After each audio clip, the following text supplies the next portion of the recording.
Bienvenidos a todos los que nos observan por las redes sociales. Estamos continuando con la jornada de entrevistas por el Día Mundial del Análisis de la Conducta. Y en esta ocasión contamos con la presencia de la doctora Nora Rangel. Mucho gusto, doctora. Muchas gracias por la invitación. Y voy a pasar a leer brevemente su hoja de vida, ¿sí? Antes de empezar con la entrevista. ¿Sí? La doctora Nora Rangel es profesora investigadora del Centro de Estudios e Investigaciones en el Comportamiento de la Universidad de Guadalajara, licenciada en Psicología por el ITESO, maestra y doctora en Ciencia de Comportamientos por la Universidad de Guadalajara, profesora con reconocimiento de perfil deseable, PRODEP, y miembro del SNI, ¿no? Editora general de la revista Acta Comportamentalia, coordinadora editorial del libro Extensiones y aplicaciones de una teoría de campo en la psicología y coautora del libro Sociopsicología, Instituciones y Relaciones Interindividuales. Un gusto poder contar de nuevo con su presencia, doctora. Muchas ¿Sí? gracias. Y vamos a empezar con las preguntas que hemos designado, ¿sí? Claro. Quizás empezando con una sección personal, ¿no? La primera pregunta sería, ¿cómo nació su interés por el análisis de la conducta? ¿Primero fue su interés por la psicología o por la sociología? Mira, yo entré a la carrera de psicología queriendo ser psicóloga, ¿no? Y psicóloga de las que conocemos tradicionalmente en la vida cotidiana, ¿no? Psicóloga clínica, atender problemas de las personas y demás. Con mi encuentro con el análisis de la conducta fue siendo ya estudiante en los últimos semestres, en donde el bloque en la escuela de teoría de conductismo, en realidad, eh, en ese marco de la licenciatura, mis maestros fueron interconductistas. Entonces, en lugar de yo encontrar el interconductismo, creo que el interconductismo me llegó y me encontró a mí. Eh, Obviamente, mi idea de la psicología era una psicología de humanos. Sí sabía que se hacían estudios con animales, pero no, mi interés nunca se dirigió hacia allá. Para mí la psicología es más había sido una psicología de humanos y a pesar de ahora que conozco la relevancia del trabajo en comportamiento animal, pues mi interés sigue enfocado en la conducta humana. Igual, cuando estaba yo de estudiante de psicología, pues me parecían súper interesantes los experimentos que se hacían en el área de psicología social. Eh, las explicaciones no me convencían del todo o los temas relacionados con eh, elementos cognitivos interviniendo en los grupos, tampoco me convencían del todo, no les entendía del todo. Entonces, llegar al CEIC a ser asistente del doctor Rives me permitió encontrar una manera de conciliar esos intereses que tenía, pensando en un inicio que mi interés era completamente psicológico y pues con el tiempo que me he dado cuenta que desde mi experiencia es imposible entender el comportamiento humano solo ubicándonos en la psicología. Hay que abrirnos a la complejidad de lo que implica entender el comportamiento en general y el comportamiento humano en específico.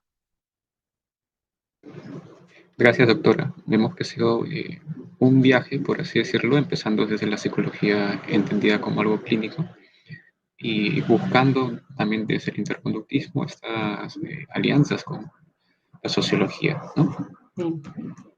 Sí. ¿Cuál considera que ha sido el trabajo científico que más le ha influenciado o incluso que le sigue influenciando? Pues definitivamente el trabajo del doctor Rives en general, su propuesta sobre el entendimiento del comportamiento psicológico y de las alianzas que puede hacer la psicología con otras disciplinas.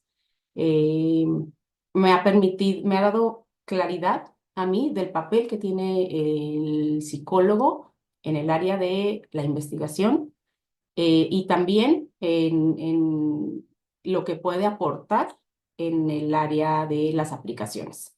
Mi experiencia no está en las aplicaciones, pero me ha dado claridad de cómo pudieran hacerse intervenciones más tomando elementos más de procesos que se han entendido a través de la investigación científica, ¿no? Y cómo también pudiéramos entender algunos fenómenos del comportamiento humano y social.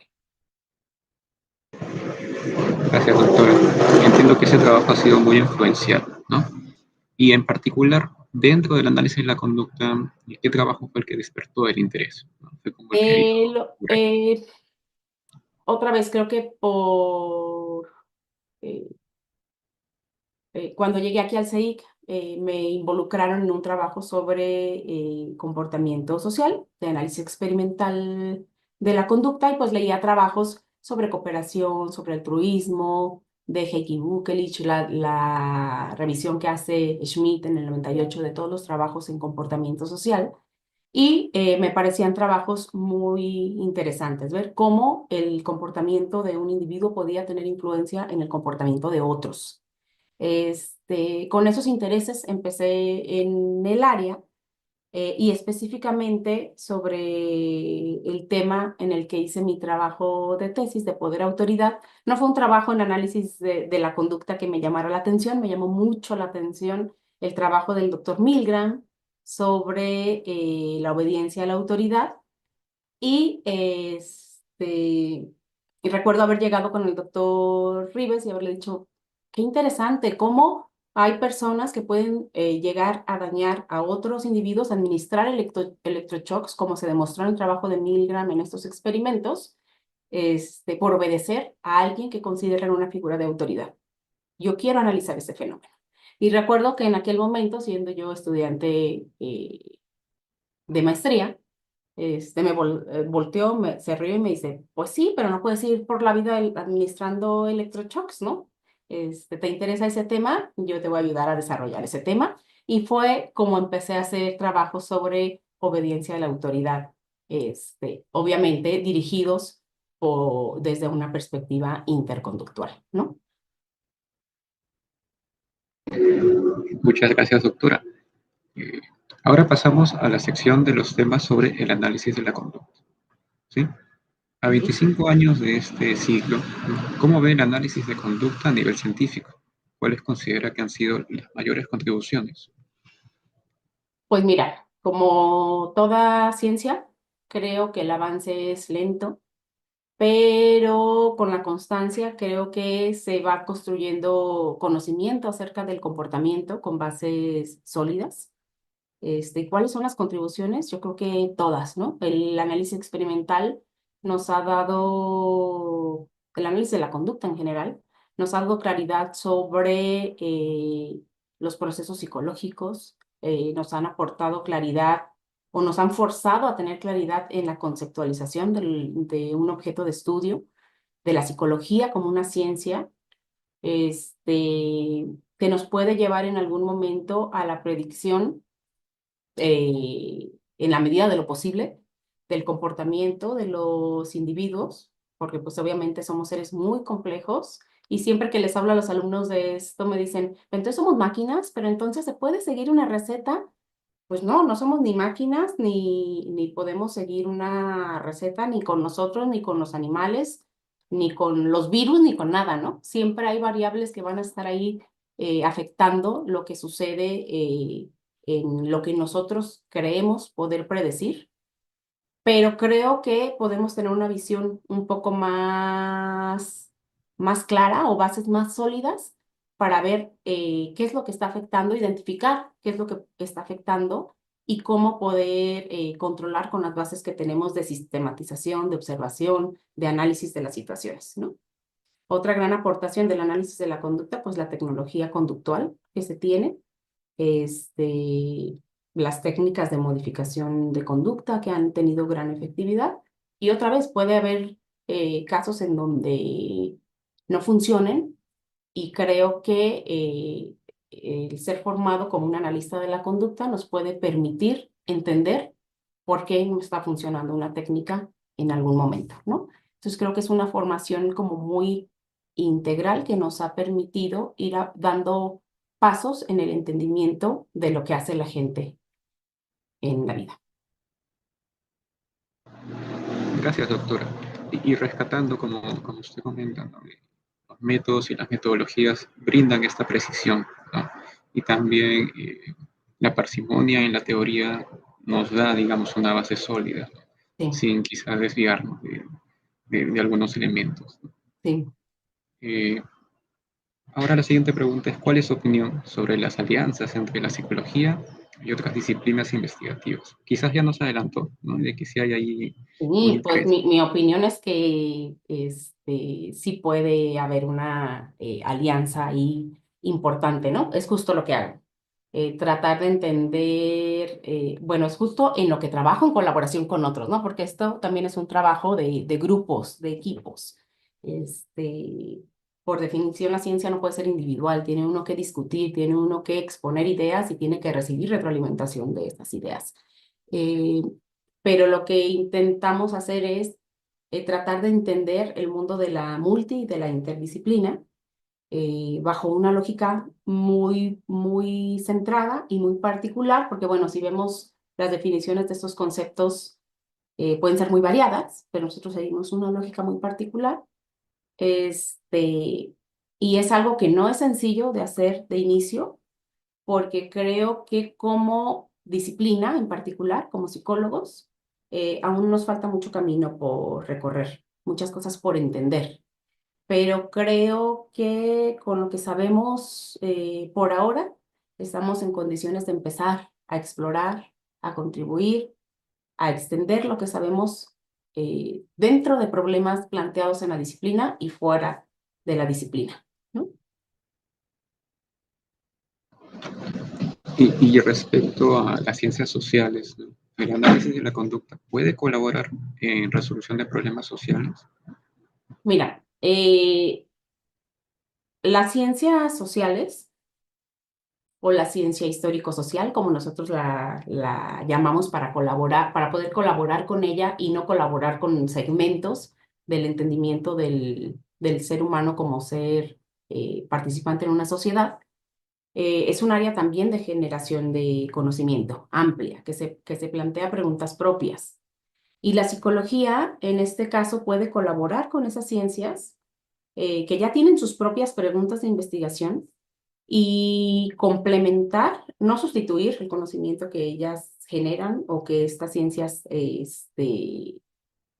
van generando, sino apoyar en el entendimiento de esas preguntas a un nivel más molecular, en un nivel de las interacciones entre los individuos. Eso es la sociopsicología. Y también puede apoyarse de ese conocimiento que nos aportan las ciencias sociales para responder preguntas propias de la psicología, que el doctor Emilio ha definido como la psicosociología. Eh, pero insisto, este conocimiento en esta colaboración sigue estando en un nivel de abstracción, en un nivel de interés científico, de generación de conocimiento.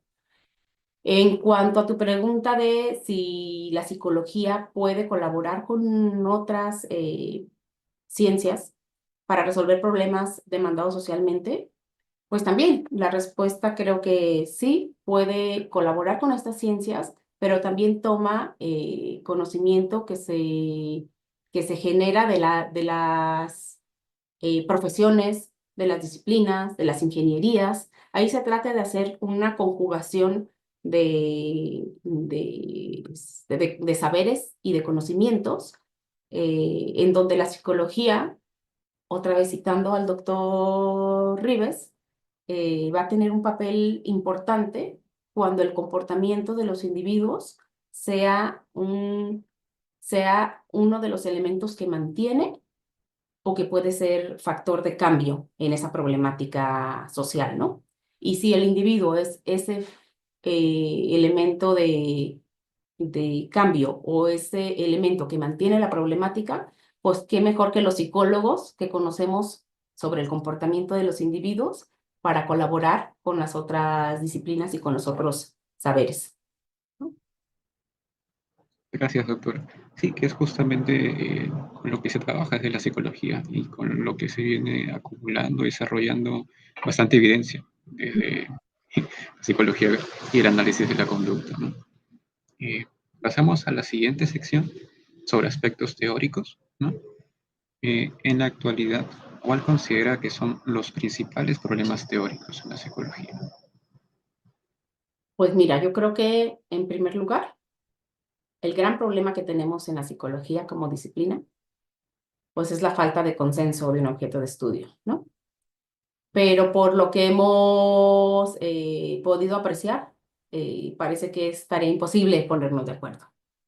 Entonces, siendo un poco más mesurada, creo que desde la perspectiva que cada uno de nosotros adoptemos, la que nos haga más sentido, creo que debemos trabajar siendo congruentes con lo que planteamos, respondernos preguntas de manera crítica, de manera honesta, este, y el propio caminar de los hallazgos que vayamos encontrando o de los intentos de aplicación que hagamos, nos van a ir dando la pauta para mantenernos en esa perspectiva o reconsiderar, reflexionar, avanzando, ¿no? Siempre avanzando.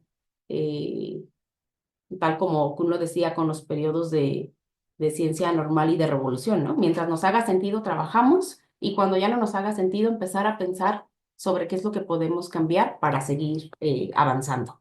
Pero creo que siempre sería de la mano de la investigación y siempre reconociendo, creo yo, la deuda que como disciplina tenemos en ponernos de acuerdo acerca de qué es lo que hace o a qué es lo que se dedica un psicólogo o cuál es el objeto de interés de un psicólogo. Gracias, doctora. Rescatamos este énfasis en la comunicación, ¿no?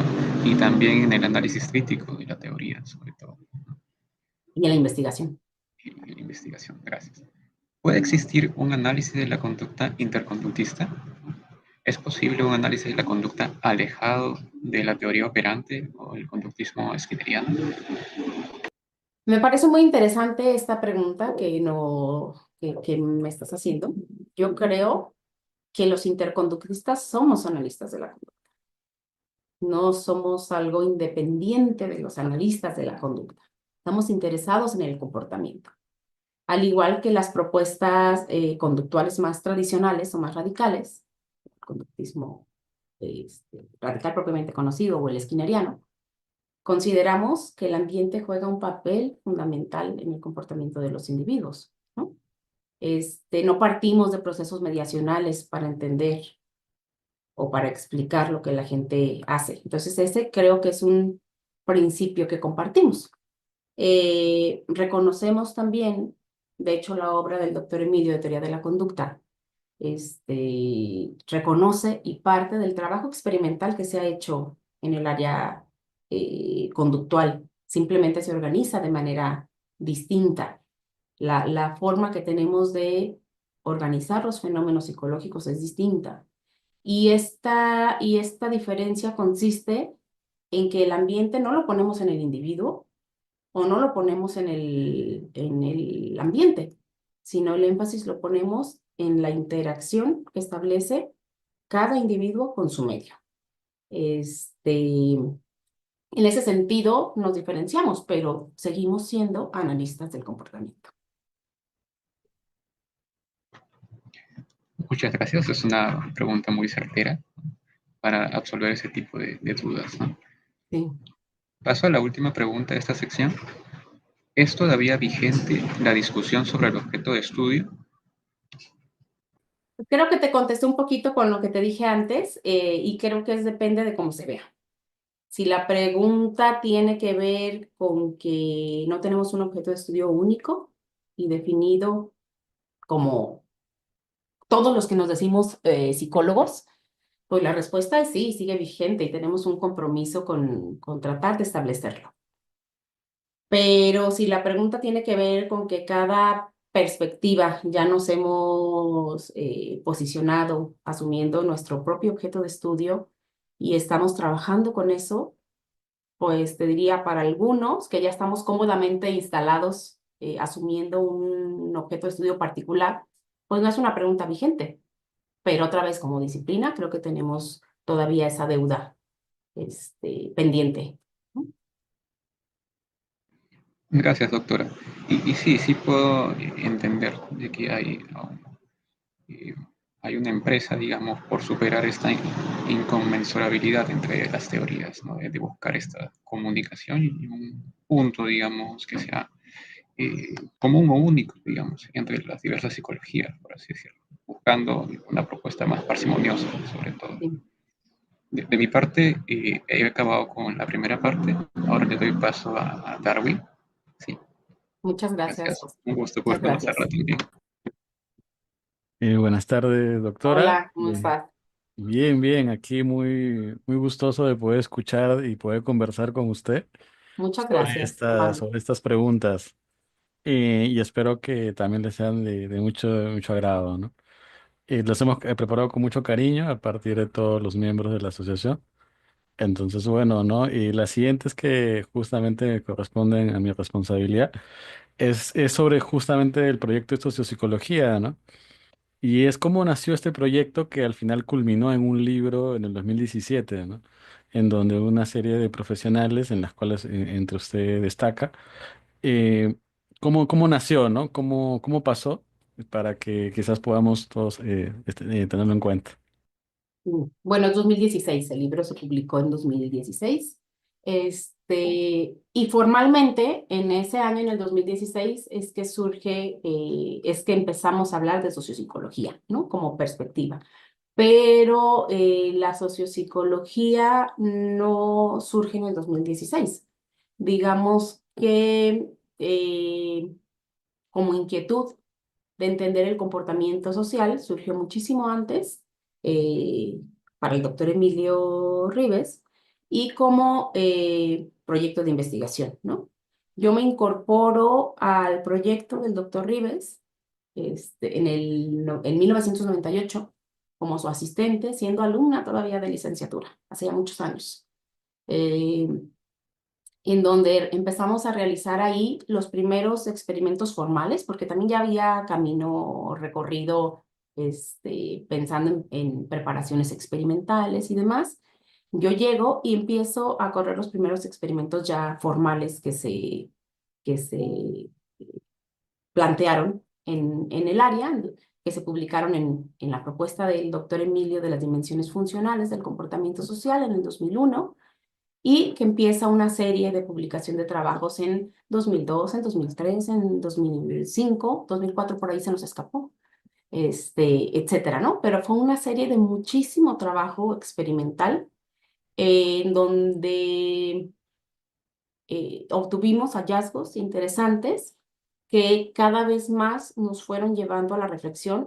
Era un trabajo constante, tanto de correr experimentos como de sentarnos, discutir los hallazgos semana con semana con semana en los grupos de investigación que lideraba el doctor Emilio Rives, que nos fueron llevando a la reflexión y a la necesidad de reconocernos como disciplina incapaces de entender el comportamiento social solo desde las herramientas que nos daba la propia disciplina, ¿no? Sino que teníamos que asesorarnos con expertos en las llamadas ciencias sociales.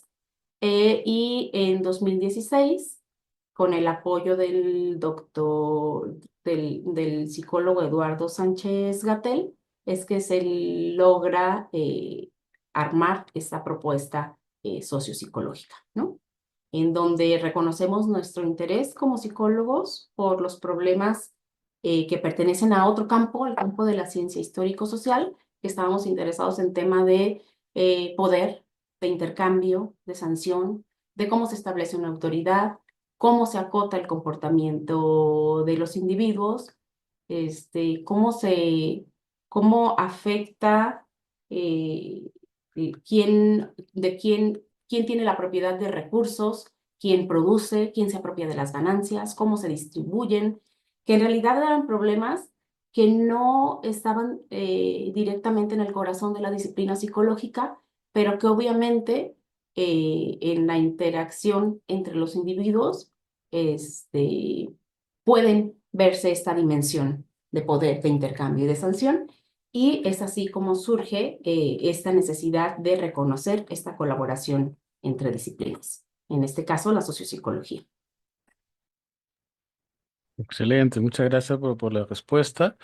Y aquí también viene de la mano de otra pregunta, ¿no? Y es respecto a la multidisciplina y la interdisciplina, ¿no? Hace poco también estuvo como parte de su producción académica un libro, ¿no? De extensiones y aplicaciones que justamente aborda este tema, ¿no? ¿Cuál sería la diferencia? Porque a veces en el ámbito cotidiano, práctico, quizás de un psicólogo lo usan a veces de manera intercambiable, ¿no? Lo que sería una colaboración multidisciplinar y una interdisciplinar. Interdisciplinar. Y bueno, es normal, ¿no? Y como es bien sabido en psicología, pues muchas veces partimos del lenguaje cotidiano para empezar a decir que estamos haciendo o analizando algo. Pero dentro de una disciplina, pues también hemos visto que es muy importante para poder comunicarnos y para poder entender que estamos hablando de lo mismo, pues crear un lenguaje que sea común, técnico o en este caso que se dirija más a la comunicación con los otros, ¿no? Pues la principal diferencia es que en la colaboración multidisciplinar, eh, confluyen los intereses de dos disciplinas científicas. Son dos campos de conocimiento que tienen intereses comunes, que tienen también, que generan campos de conocimiento que pueden ser limítrofes y que comparten fenómenos que pueden ser analizados complementariamente, que comparten también una visión epistemológica compatible, ¿no? Eh, y en este sentido, asumimos la propuesta también del doctor Emilio, en donde lo que dice es una de las disciplinas va a aportar las preguntas a nivel teórico y la otra va a aportar la metodología. Pero esta metodología no se aporta en el vacío. Por ejemplo, en la sociopsicología que nosotros proponemos, no solamente aportamos la parte de análisis experimental como una metodología, ¿no? Sino que esta metodología no la aplicamos en el vacío, sino con toda la carga teórica que nos permite entenderla y aplicarla de la manera en la que se hace. Este, una psicología experimental aplicada para la utilidad de una teoría de campo en psicología y cómo eso lo extendemos también al entendimiento de las contingencias sociales. La interdisciplina, por otro lado, eh, se da cuando hay un problema que está reconocido socialmente y que demanda una solución. En este sentido, pues no solamente se conjugan intereses de disciplinas científicas, se conjugan intereses de profesiones, de saberes de cotidianos, de saberes de la gente, de ingenierías, ¿no? Todo el avance tecnológico que se tiene. Y ahí hay que reconocer lo que cada una de esas disciplinas o cada uno de esos saberes puede aportar. En este caso, la psicología, no tenemos que andar peleándonos por qué es lo que nosotros podemos aportar. Lo que nosotros vamos a aportar ahí es el conocimiento que tenemos sobre los individuos y sobre el comportamiento de los individuos, cómo éste puede mantenerse o cómo podemos propiciar un cambio en el comportamiento de los individuos. Y esto evidentemente es importante cuando el comportamiento de individuos está contribuyendo en la problemática que se nos está demandando la solución. Muchas gracias, doctora. Y bueno, ya yendo un poquito más con los hallazgos experimentales, ya nos está adelantando un poco, ¿no? De estos arreglos. ¿Qué tanto, cuáles podría comentarnos, cuáles son estos principales hallazgos, implicancias experimentales de la sociopsicología, ¿no? Por ejemplo, para una población quizás general, ¿no?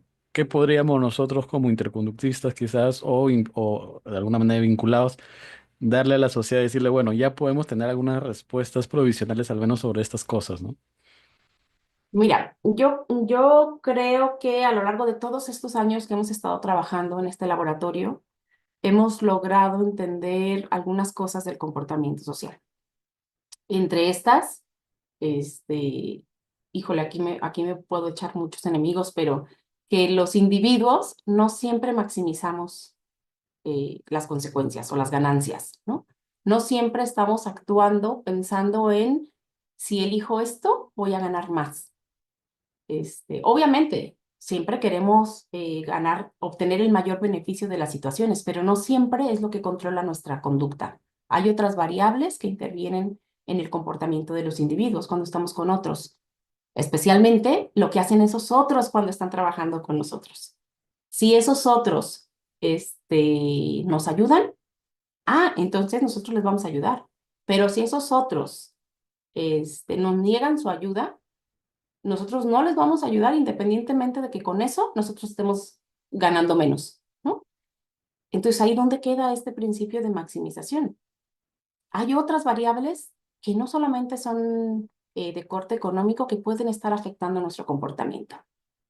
O, por ejemplo, si nos metemos a analizar problemas de poder y de autoridad, no siempre podemos tener una receta y decir, siempre que una persona haga esto, va a obtener el reconocimiento por parte de los otros que tienen el derecho de, de pedirnos que hagamos cierto tipo de cosas. Cuando hacemos trabajo experimental, nos damos cuenta que cuando asumimos este tipo de fórmulas, pues tenemos 3 o 4 personas que hacen eso, pero tenemos otras 3 o 4 que no lo hacen.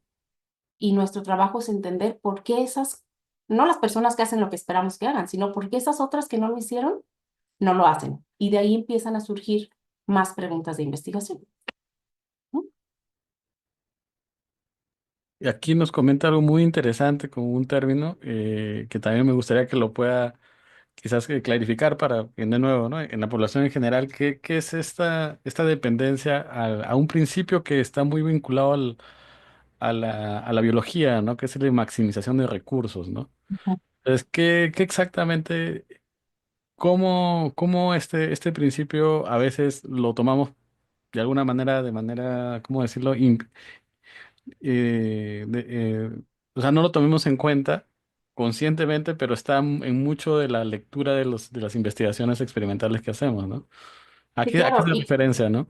Y además es lo que tú has dicho, es un concepto también o es una idea que se ha extrapolado de ciencias biológicas. Cuando nosotros hablamos de hacer colaboración multi o interdisciplinar, no significa que tengamos que extrapolar sus conceptos y su entendimiento del mundo, sino que nosotros tenemos que llevar nuestro entendimiento también, nuestro propio entendimiento y tratar de entendernos el comportamiento psicológico, el comportamiento de los individuos, de los organismos en general. No es, no es un no se puede entender en términos de relaciones causales, causa-efecto. Eso no son directas las relaciones. Hay muchos elementos que están ahí eh, involucrados y están afectando las relaciones. Entonces, cuando escuchamos esto de eh, los individuos siempre van a tratar de obtener los mayores beneficios de una situación, eh, que estaría en el fondo del principio de la maximización, este, pues incluso no siendo psicólogos y siendo eh, ignorantes en este sentido de los principios conductuales, vamos a decir así, no en sentido peyorativo, sino porque no somos personas formadas, pues podemos encontrar situaciones en donde eso no sucede, en donde la gente puede empezar a anteponer a otros a una costa de lo que nos suceda a nosotros, que no es lo común, probablemente no sea lo común, pero puede darse el caso, ¿no? Muchas gracias, ¿no? Claro, ¿no? Y es una frase que siempre la repite en su trabajo, tanto usted con el equipo, con el doctor Emilio, y es que el que algo no sea tampoco tan frecuente no significa que no esté en la naturaleza, ¿no? Eso, ¿no? O sea, Y eso que es... no tenga relevancia, que no tenga relevancia para que nosotros lo podamos entender como científicos, ¿no? Estamos también casados con esta idea de la ciencia de entre más frecuente y más normal en el sentido de, de que se repita y que sea lo que más se da en el mundo, más nos apeguemos a esos criterios. Entonces es lo que nosotros tendríamos que estudiar. Y lo que nosotros queremos es que no, nosotros tenemos que entender por qué esos casos que no se apegan a criterios de normalidad lo están haciendo de esa manera. Los psicólogos, somos los que estamos interesados en el análisis de los individuos. Por lo tanto, no tendríamos que estar buscando cómo hacer que esos individuos se apeguen a lo que hacen la mayoría, ¿no?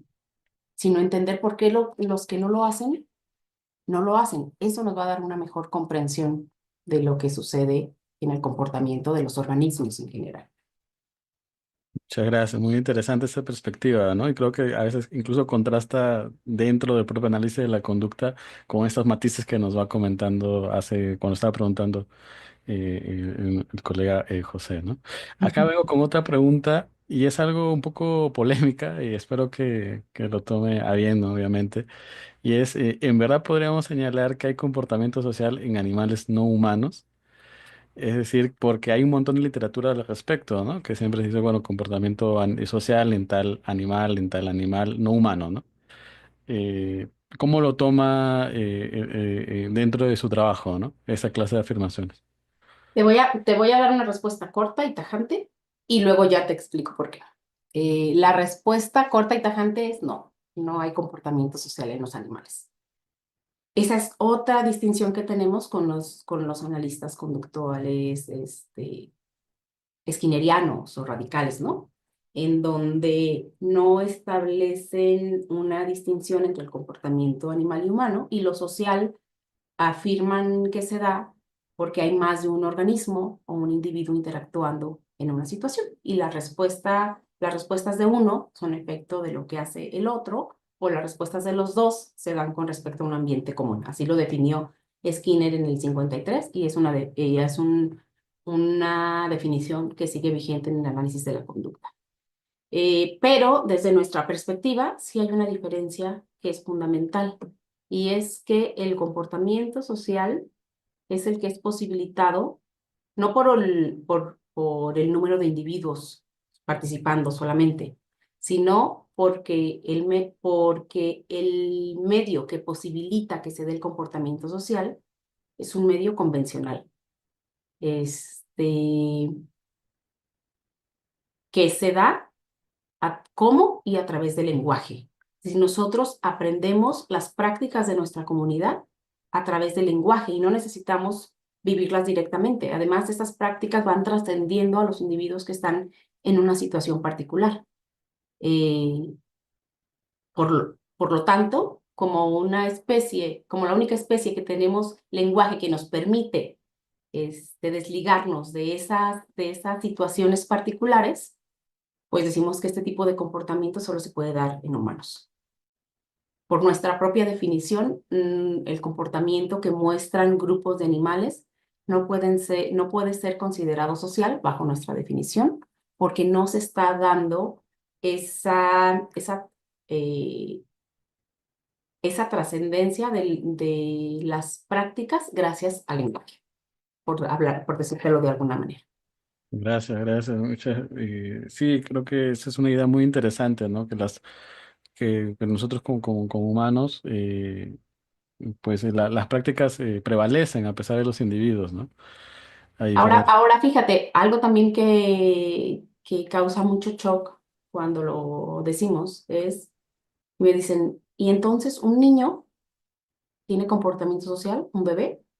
Pues no, un bebé en este sentido tampoco tendría comportamiento social. Un bebé cuando nace actúa como cualquier otro organismo, respondiendo a las condiciones directas de su ambiente.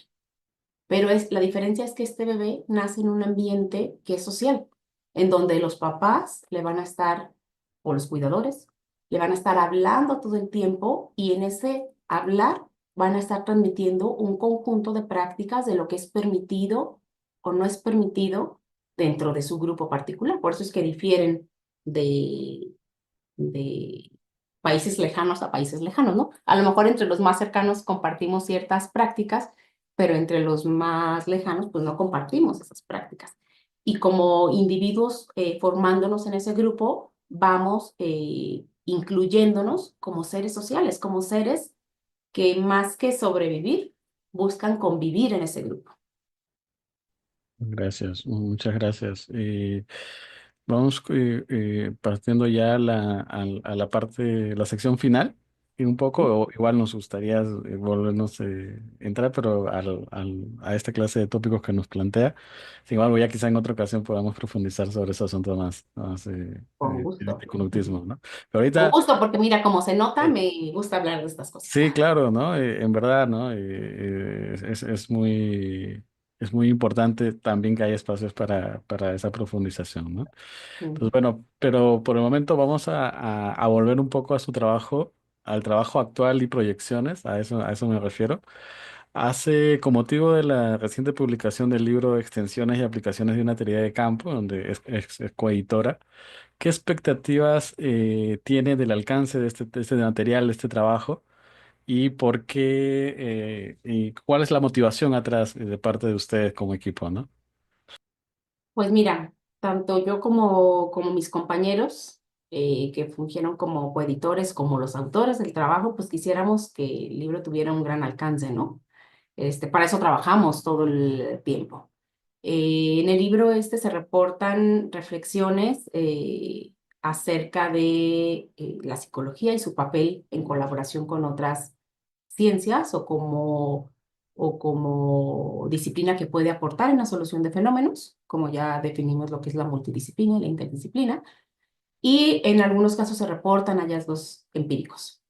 Es muy curioso que en este libro invitamos al doctor Emilio a escribirnos el prólogo, y nos dice, pues, síganle pensando, ¿no?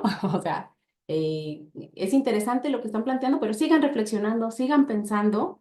Lo que yo interpreto de eso es, todavía no estamos dando en el clavo, pero de eso se trata esto, se trata como científicos, pues no tenemos las verdades absolutas y se trata de generar temas de interés común para discutir, para reflexionar y para seguir avanzando, ¿no? Entonces, en ese sentido, pues ojalá sea un impulso para empezar a pensar más en estos temas. Ok, ok. Y en ese sentido, alguno de nosotros que seguimos el trabajo más de cerca, nos pareció interesante la denominación, ya que en los últimos trabajos, pues generalmente se han hablado como teoría de la psicología en general. Sin embargo, en este libro ustedes utilizan una denominación que es teoría de campo en la psicología, ¿no? No Sí. sé si nos puede comentar a qué se debe esta decisión y a qué hace referencia exactamente, ¿no? Mira, nosotros le habíamos puesto, tal cual tú lo dices, extensiones y aplicaciones de teoría de la teoría de la psicología. Y nos referíamos a que tiene sus bases en el libro del doctor Emilio que le llamó Teoría de la Psicología.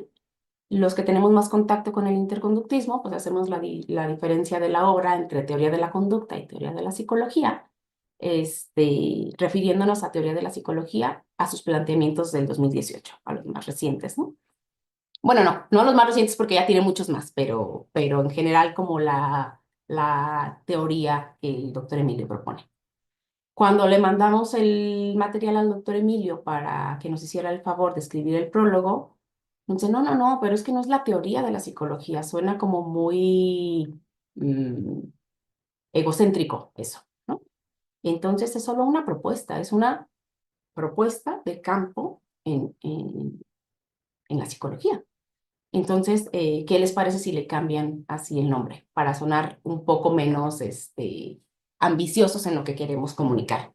Entonces, realmente fue su idea y nos pareció interesante y nos pareció importante a reconocer que es una de tantas teorías que puede haber en psicología y que es también un entendimiento de lo que es una teoría de campo en la psicología, reconociendo que hay otras, como la kantoriana, como, ¿no?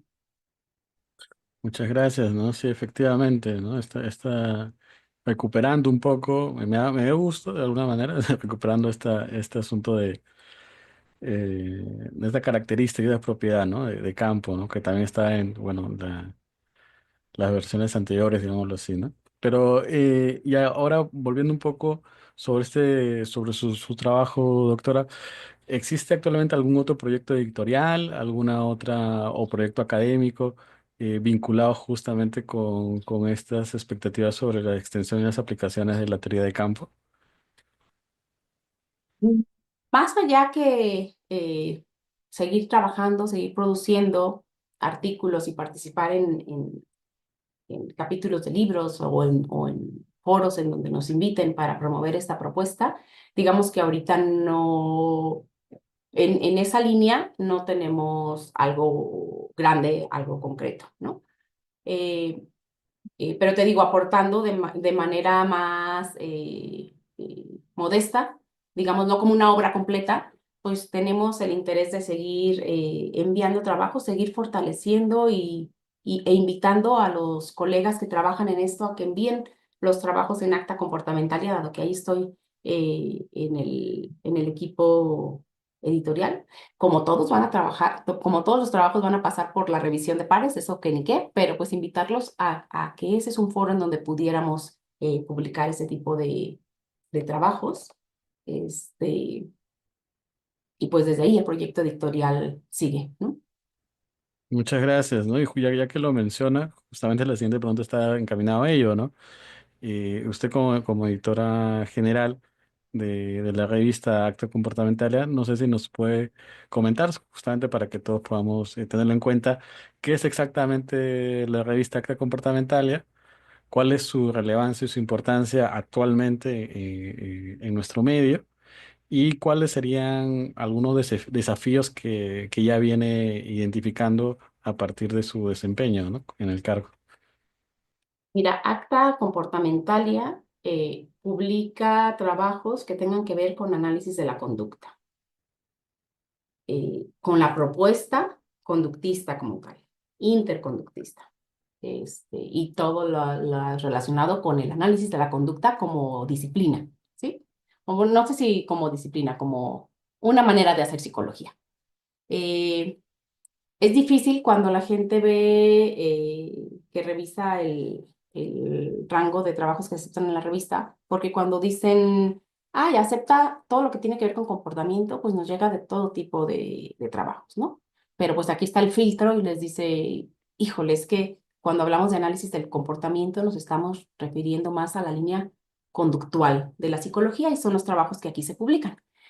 Y la importancia de Acta Comportamentalia es que es una revista que es abierta a distintos idiomas, a lenguas romance como el portugués, francés, español e italiano.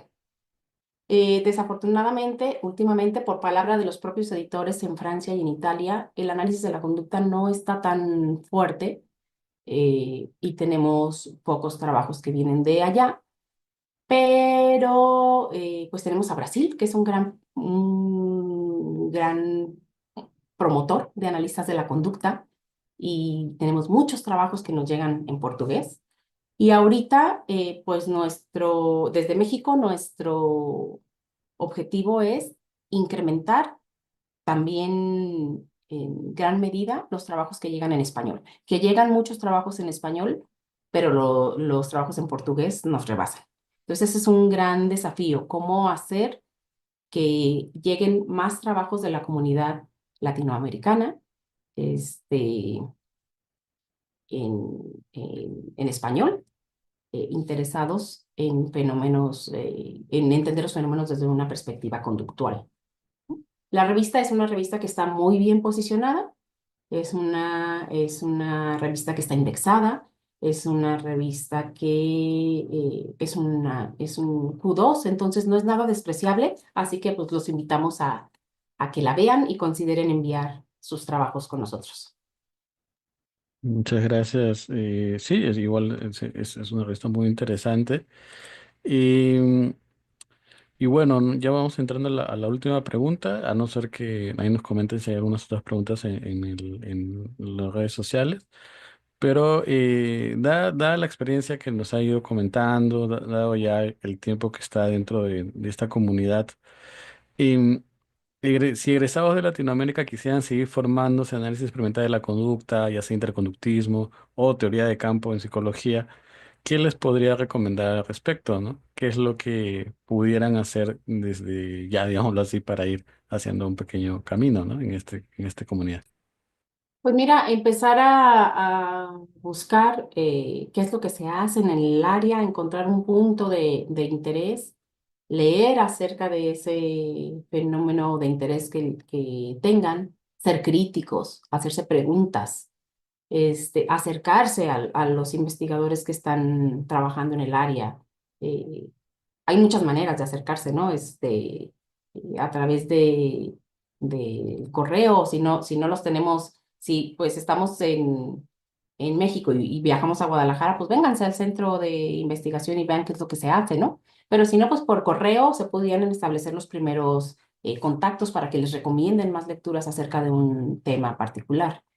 Eh, y pues las otras alternativas es que se interesen y se postulen a ser estudiantes de lugares eh, que, que se especialicen en análisis de la conducta, siendo el centro en donde yo trabajo un buen lugar para hacer eso, ¿no? El CEIC, el Centro de Estudios e Investigaciones en Comportamiento, tiene puertas abiertas para recibir estudiantes a nivel maestría, a nivel doctorado, pero también investigación temprana con asistentes de investigación, con voluntarios, con becarios en algunos casos cuando salen oportunidades, etcétera, ¿no? Muchas gracias, doctora Rangel. Pues aquí pues le pedimos a a las personas que nos están viendo a través de YouTube o también aquí presente, si tienen alguna consulta o alguna pregunta, este es el momento oportuno para ir haciéndola. Vamos a esperar unos segundos y de no haberlas, pues ya también estaríamos dando por terminar al menos esta entrevista, ¿no? Vamos a esperar unos segundos. Doctora, buenas tardes. Agradecerle por lo compartido, la verdad, muy motivador también y importante cómo empieza a incidir esto, ¿no? En la sociedad. Y es como que, a mí me imagino como que jalando un hilito y se jala y todo es constante, ¿no? O sea, una cosa lleva a la otra, un efecto dominó continuo, ¿no? Sí, Ujú, sí, quería sí. agradecer. Y fíjate, algo a mí que me parece muy importante aclarar es siempre como nosotros somos investigadores básicos, ¿no? Nosotros estamos interesados en la generación de conocimiento. Esa es la principal función de este centro donde yo trabajo. Y constantemente la pregunta es, ¿pero esto para qué sirve? ¿Cuál es la utilidad social? Y obviamente debe tener utilidad social y estamos tratando de comunicar eso a la gente, estamos tratando de generar proyectos eh, que que se acerquen más a esta demanda de cómo aportan. Sin embargo, no somos tantos los que hacemos este tipo de trabajo y yo creo que es una cuestión de retroalimentación. No podemos dedicarnos a la aplicación y dejar de investigar porque luego, ¿qué vamos a aplicar? No, ya no estamos teniendo el conocimiento que nos da estas aplicaciones, ¿no? No podemos soltar tampoco esto de la investigación básica. Entonces, pues nos hace falta manos interesadas en querer colaborar en esta empresa, que esperamos que les parezca interesante lo que nosotros queremos hacer al tratar de entender por qué la gente hace lo que hace y se unan a nuestro grupo. Muchas gracias, doctora. Y aquí el colega Lando nos comenta una pregunta, dice en el artículo 2001 sobre las dimensiones funcionales del comportamiento social, el autor Emilio Rives señala la posibilidad de que la psicología conductual se convierta en una disciplina experimental de las ciencias sociales, ¿no? ¿En qué medida considera que esto se ha cumplido? Pues yo creo, quiero creer, que lo que estamos haciendo en sociopsicología es una muestra de cómo la psicología de corte conductual o interconductual está aportando a estos fenómenos que son de interés de la ciencia social. Este, igual como acá en la psicología podemos tener algunos detractores y decir, están abriendo tanto su interés que, que quién sabe qué están haciendo. También de parte de la ciencia social tenemos algunos detractores que dicen, pues estos fenómenos es imposible entenderlos a nivel de individuos, ¿no? Nosotros creemos que todo fenómeno social, pues tiene de base el comportamiento de los individuos, el comportamiento entre individuos, que está atendiendo a esos elementos sociales y en ese sentido, pues también tenemos algo que decir, así como la interdisciplina, cuando la psicología tiene algo que decir acerca del comportamiento, pues nosotros tenemos algo que decir acerca de las prácticas que tienen los individuos en una sociedad, ¿no? Muchas gracias. ¿Hay alguna pregunta en YouTube, Almendra?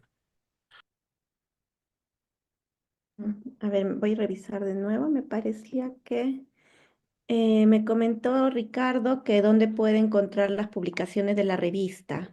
Es de Nuevo León y encuentra poco contenido sobre análisis de conducta formal. La revista es de libre acceso y la liga es www.actacomportamentalia.cucba.udg.mx. Ok. Sí, en todo caso, por el chat y yo también lo puedo compartir, ¿no? También, Ok. perfecto. Otra manera de entrar, pues, es buscar la página del CEIC en el proyecto editorial. Ahí está la liga a la revista y además se enteran de lo que es el CEIC. Pero déjame, te lo pongo en el chat.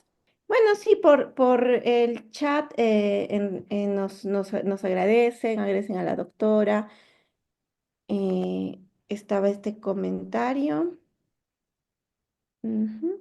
Y me parece que no habría más. Ok, muchas gracias, Almendra, colega Almendra. Y bueno, espero que la entrevista, doctora Rangel, haya sido de su agrado. Espero que también esta no sea la última ocasión en la cual podamos conversar sobre estos tópicos. Y nada, ¿no? Y también aquí, pues los invitamos a todas las personas que nos han escuchado de que sigan a la revista de Acta Comportamentalia, que estén atentos a su publicación, que es de Open Access, digámoslo así. Hay muchas personas atrás que están trabajando para que esto se mantenga así, para que siga de esta manera. Ya saben, a veces es muy difícil hacerlo, pero nada, ¿no? Y no sé si tiene algunos últimos comentarios, doctora Rangel, y ya con eso estaremos terminando. La publicación, ay, perdón. Sí, disculpen, es que estaban comentando qué opinión se tiene sobre la maestría en SADC de las pocas que encontró viables. ¿Qué opinión tiene usted de la maestría en SAVEC, SAVECC, de las pocas que encontré viables? Fíjate que no tengo ahorita claro el plan que tienen en la maestría, pero bueno, supongo por la tradición que tienen ellos, supongo que es un buen espacio para formarse como analistas. No conozco realmente su plan de trabajo, prometo ponerme a revisarlo. Eh, pero bueno, dada la trayectoria que ellos tienen, supongo que es un buen espacio. Con respecto a lo que me comentabas, Darwin, algo que quería también agregar a lo de Acta Comportamentalia, es una revista que tampoco tiene costo por publicar. Es gratuita la publicación, que además eso pudiera ser también un incentivo para enviar. Y nada más que agradecer el espacio. Siempre estamos interesados en que se conozca la manera en la que nosotros creemos que se debe hacer psicología, ¿no? Cada uno de nosotros tiene su muy particular visión. Y muchas gracias por permitirme expresar cuál es mi posición, que obviamente por mi formación pues está muy influida por, por lo que el doctor Emilio ha repetido ya durante tantos años. Este, Fui su alumna durante muchos años. Yo quiero considerarme todavía su alumna porque hay mucho que aprenderle a este señor y creo que ha hecho un gran trabajo en la psicología. Obviamente nuestro trabajo cotidiano pues nos va a permitir ir aportando más elementos a la mesa, pero pues siempre reconociéndole su trabajo como un gran analista de la conducta, ¿no? De corte interconductual, pero un gran analista de la conducta. Y la entrevista pues muy interesante y otra vez muchas gracias por haberme invitado a estar con ustedes.